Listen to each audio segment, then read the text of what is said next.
Hello दोस्तों, स्वागत है आपके अपने YouTube channel target civil services में। तो दोस्तों आज है 8 जून। 8 जून से जितने भी करंट अफेयर्स के क्वेश्चन बनेंगे, सारे क्वेश्चन इस लेक्चर में हम डिस्कस करने वाले हैं। तो सबसे पहले हम देख लेते हैं जो कल क्वेश्चन आपसे पूछा था। तो आपसे क्वेश्चन पूछा गया था कि जो राज्यसभा होती है, इसमें जो सदस्य होते हैं उनका कार्यकाल कितने वर्ष का होता है। तो इनका जो कार्यकाल होता है दोस्तों वो 6 वर्ष का होता है। तो यहाँ पे करेक्ट आंसर क्या हो जाएगा? ऑप्शन 1।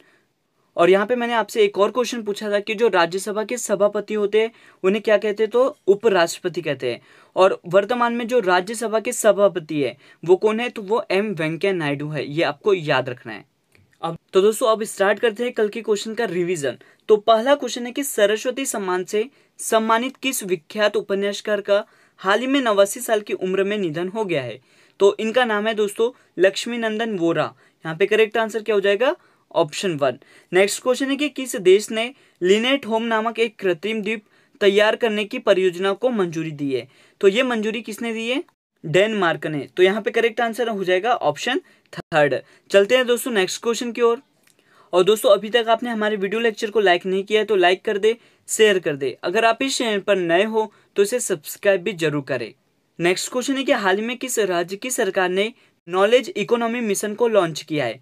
तो ये लॉन्च किया है दोस्तों केरल राज्य की सरकार ने। तो करेक्ट आंसर क्या हो जाएगा यहाँ पे? ऑप्शन 1। अगला क्वेश्चन है कि हाल ही में किस संस्था ने कोविड-19 से बच्चों की देखभाल के लिए एक ऑनलाइन ट्रैकिंग पोर्टल बाल स्वराज कोविड केयर लॉन्च किया है।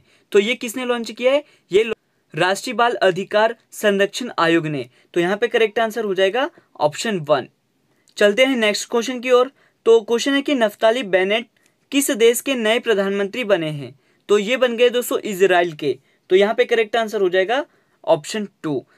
अगला क्वेश्चन है कि संजीव कोहली को किस देश में भारतीय राजदूत के रूप में नियुक्त किया है। तो इन्हें नियुक्त किया है दोस्तों सर्बिया के भारतीय राजदूत के रूप में। तो करेक्ट आंसर हो जाएगा ऑप्शन 1। अगला क्वेश्चन देख लेते हैं कि हाल ही में प्रधानमंत्री नरेंद्र मोदी ने कहाँ E100 प्रोजेक्ट की शुरुआत की है। तो इसकी शुरुआत की है महाराष्ट्र के पुणे में। करेक्ट आंसर हो जाएगा यहाँ पे ऑप्शन 3। नेक्स्ट क्वेश्चन है कि हाल ही में DCGI ने भारत में किस कंपनी को स्पुतनिक V वैक्सीन बनाने की अनुमति दी है।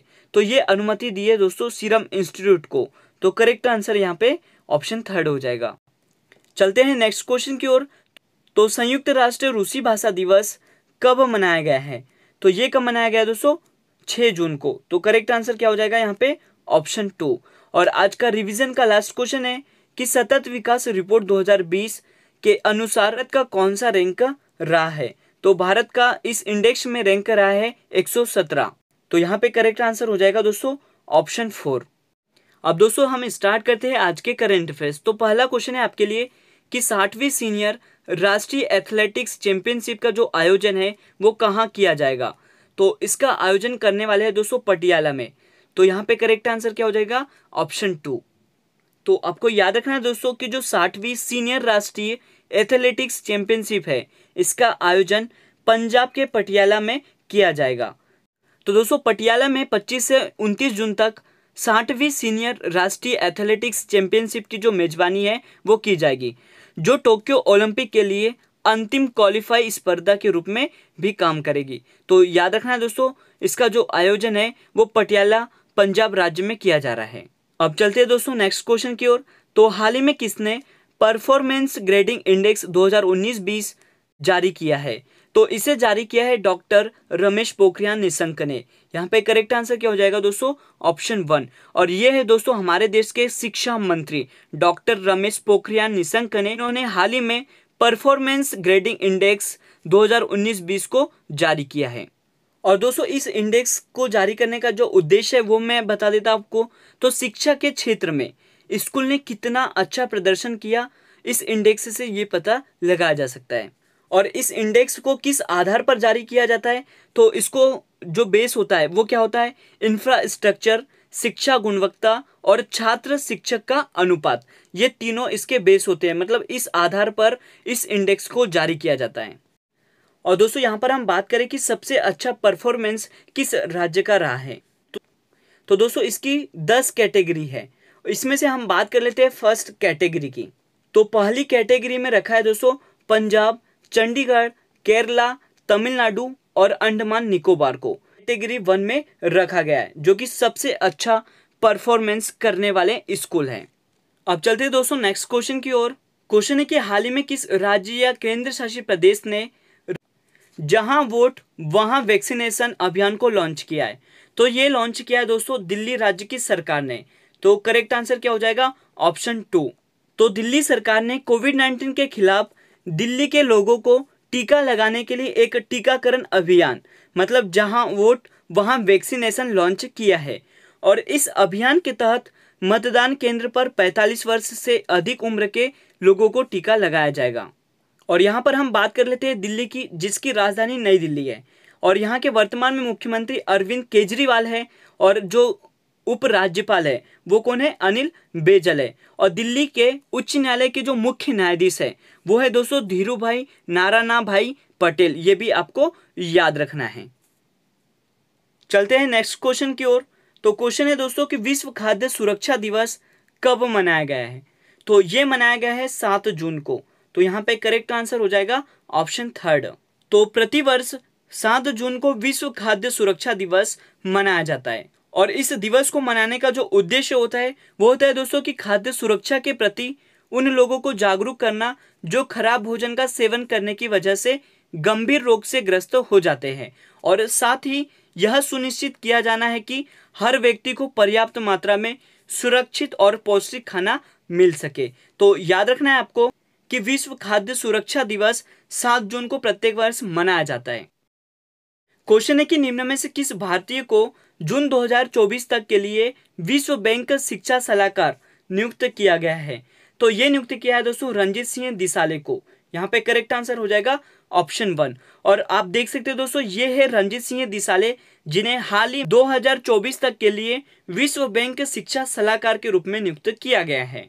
और दोस्तों यहाँ पर हम बात कर लेते हैं वर्ल्ड बैंक की, जिसकी स्थापना जुलाई 1944 को की गई थी। मुख्यालय वाशिंगटन डीसी अमेरिका में स्थित है। प्रेसिडेंट है डेविड माल्पस, और एमडी और सीएफओ है दोस्तों अंशुला कांत, और चीफ इकोनॉमिस्ट है कार्मेन रिनहार्ट। ये भी आपको याद रखना है। यहाँ पे दोस्तों मैं आपको कुछ इंपोर्टेंट पॉइंट बता देता हूँ, जैसे कि जो विश्व बैंक है और आईएमएफ है, मतलब वर्ल्ड बैंक और आईएमएफ, इनको जुड़वा बहन कहा जाता है, मतलब ट्विन सिस्टर कहा जाता है। और जो विश्व बैंक है और अंतर्राष्ट्रीय मौद्रिक फंड है, इसकी जो स्थापना है वो ब्रेटन वुड्स सम्मेलन में 1944 में हुई थी। तो ये भी आपको याद रखना है। और दोस्तों ये जो वर्ल्ड बैंक है, इन्होंने टीचर को ट्रेनिंग देने के लिए एक ग्लोबल कोच पहल शुरू की है। और इस ग्लोबल कोच पहल में 12 सलाहकार को नियुक्त किया गया है, जिनमें से एक भारतीय है जिनका नाम है रणजीत सिंह दिसाले। और दोस्तों इससे पहले आपने ये नाम पहले भी सुना होगा, रणजीत सिंह दिसाले, जिनको ग्लोबल टीचर अवार्ड से सम्मानित किया गया था। और ये महाराष्ट्र के सोलापुर के रहने वाले हैं, ये भी आपको याद रखना है। अब चलते हैं दोस्तों नेक्स्ट क्वेश्चन की ओर। क्वेश्चन है कि किस राज्य की सरकार ने मुख्यमंत्री अनुप्रति कोचिंग योजना को शुरू किया है? तो ये शुरू किया है राजस्थान राज्य की सरकार ने। तो यहाँ पे करेक्ट आंसर क्या हो जाएगा? ऑप्शन 1। तो सबसे पहले हम देख लेते हैं दोस्तों इस योजना को शुरू करने का जो उद्देश्य है वो क्या है। तो अनुप्रति कोचिंग योजना के तहत हर वर्ग के आर्थिक रूप से कमजोर विद्यार्थियों को आगे बढ़ने के समान अवसर मिल सकेंगे। और इस योजना में आईएएस से लेकर पटवारी और क्लर्क तक की जो तैयारी कर रहे हैं युवा, उनको प्रोत्साहन भी दिया गया है। और इस योजना का जो मकसद है वो क्या है कि कोई भी प्रतिभाशील विद्यार्थी पैसों की कमी के कारण प्रतियोगी परीक्षा की तैयारी से वंचित ना हो सके।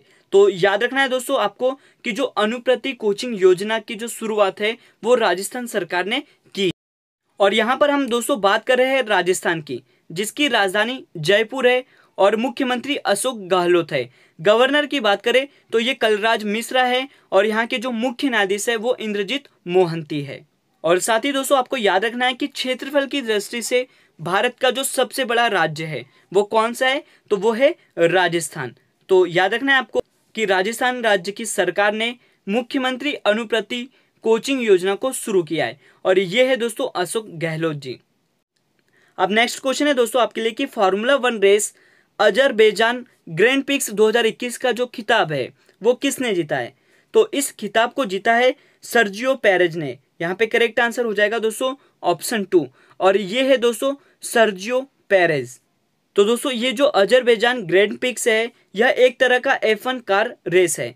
अजरबैजान ग्रैंड प्रिक्स 2021 में जो टॉप 3 रहे हैं उनकी हम बात कर लेते हैं। तो सर्जियो पेरेज जो कि रेड बुल रेसर है और ये मैक्सिको के है, और ये है दोस्तों सर्जियो पेरेज जो कि पहले स्थान पर है। और सेकंड पर रहे दोस्तों सेबास्टियन वेटल एस्टोन मार्टिन के रेसर जो कि जर्मनी के हैं, और थर्ड पर रहे हैं पियरे गैसली जो कि अल्फा टोरी के रेसर जो कि फ्रांस के हैं। तो ये सारे इंपॉर्टेंट पॉइंट आपको याद रखना है। चलते हैं दोस्तों नेक्स्ट क्वेश्चन की ओर। अगला क्वेश्चन है कि nature TTL photographer of the year 2021 से किसे सम्मानित किया गया है। तो ये सम्मानित किया दोस्तों थॉमस विजयन को। यहाँ पे करेक्ट आंसर क्या हो जाएगा, ऑप्शन 4। और ये है दोस्तों थॉमस विजयन जिन्हें हाल ही में nature TTL photographer of the year 2021 से सम्मानित किया है। तो ये दोस्तों जो थॉमस विजयन है यह भारतीय कनाडियन फोटोग्राफर है।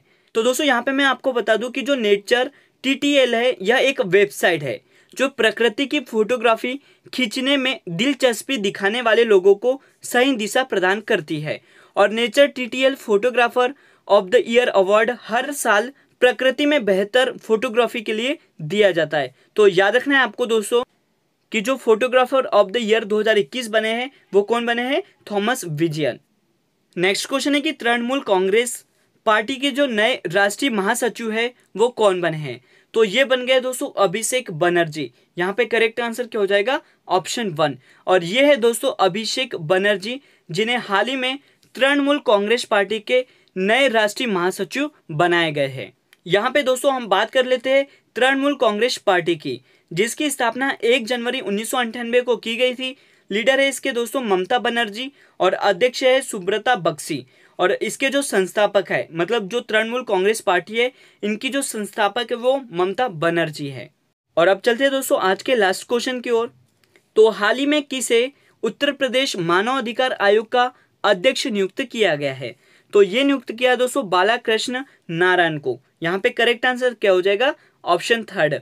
और ये है दोस्तों बालाकृष्ण नारायण जिन्हें हाल ही में उत्तर प्रदेश मानव अधिकार आयोग के अध्यक्ष के रूप में नियुक्त किया गया है। और यहाँ पर हम बात कर ले उत्तर प्रदेश राज्य की, जिसके वर्तमान में मुख्यमंत्री योगी आदित्यनाथ है और गवर्नर है आनंदीबेन पटेल। तो ये आपको सारे पॉइंट याद रखने हैं। और आज का जो क्वेश्चन ऑफ द डे है आपके लिए कि देश के प्रधानमंत्री नरेंद्र मोदी ने PM केयर फंड की स्थापना कब की थी। इसका सही जवाब आपको कमेंट सेक्शन में देना है। तो दोस्तों आज का वीडियो लेक्चर यहीं पर एंड होता है। अगर ये वीडियो लेक्चर आपको अच्छा लगा हो तो इसे लाइक करें, शेयर करें। अगर आप इस चैनल पर नए हो तो इसे सब्सक्राइब भी जरूर करें। Thank you so much guys for watching this video.